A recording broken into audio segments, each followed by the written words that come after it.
రామరాజు అలా బట్టలన్నీ తగలబెట్టడంతో సాగర్ చాలా కోపంగా ఇంట్లోపలికి వచ్చి తన రూమ్‌లోకి వెళ్ళి బట్టలన్నీ ప్యాక్ చేసుకుంటూ ఉంటాడు.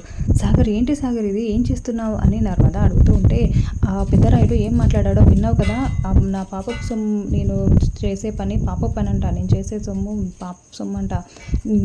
నాకు నచ్చిన వాళ్ళు ఇంట్లో ఉండకూడదని కూడా అన్నాడు కదా! ఇంకా ఎందుకు ఇంట్లో ఉండడం? బయటికి వెళ్ళిపోదాం పద నువ్వు కూడా రెడీ అవ్వు అని బ్యాగ్ సర్దుకొని చెప్తూ ఉంటే, "అది కాదు సాగర్ నేను చెప్పేది విను సాగర్. మన వైపు తప్పుంది కాబట్టే కదా మామయ్య గారు అలా మాట్లాడుతున్నారు" అని అంటూ ఉంటే, "ఏంటి నర్మద నువ్వు కూడా ఇలానే మాట్లాడుతున్నావు వస్తావా లేదా" అని అంటూ సాగర్ చాలా సీరియస్‌గా నర్మద మీద చెయ్యెత్తి మరీ అరుస్తూ ఉంటాడు.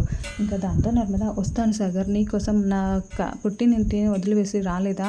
ఇప్పుడు ఈ ఇంటి నుంచి కూడా వస్తాను. కానీ నాదొక కండిషన్ అలా రావాలంటే" అని చెప్తూ ఉంటే, "ఏంటది?" అని సాగర్ అడుగుతాడు. "నువ్వు ఈ జాబ్ మానేయాలి సాగర్" అని అంటే, "ఏంటి నర్మద నువ్వు కూడా ఇలానే మాట్లాడుతున్నావు" అని మళ్ళీ గట్టిగా అరుస్తూ ఉంటే, "అవును సాగర్ ఈ జాబ్ చేయడం నాకిష్టం లేదు. అందరూ కూడా డబ్బులిచ్చి జాబ్ తెప్పించుకున్నాడు నర్మద వాళ్ళ హస్బెండ్ అని చెప్పి అందరూ కూడా నన్ను ఎగతాళి చేస్తున్నారు సాగర్. నేను జాబ్‌కి కూడా సరిగ్గా వెళ్ళలేకపోతున్నాను. ఇంట్లో వాళ్ళు, బయట వాళ్ళు అందరూ కూడా నన్ను చీడపురుగుని చూసినట్టుగా చూస్తున్నారు. నేనేదో తప్పు చేసినట్టుగా. అందుకే సాగర్ నువ్వు ఆ జాబ్ మానేసేయి. మనం ఎక్కడికైనా వెళ్ళిపోదాం" అని నర్మద అంటూ ఉంటే సాగర్ చాలా షాకింగ్‌గా చూస్తూ ఉంటాడు.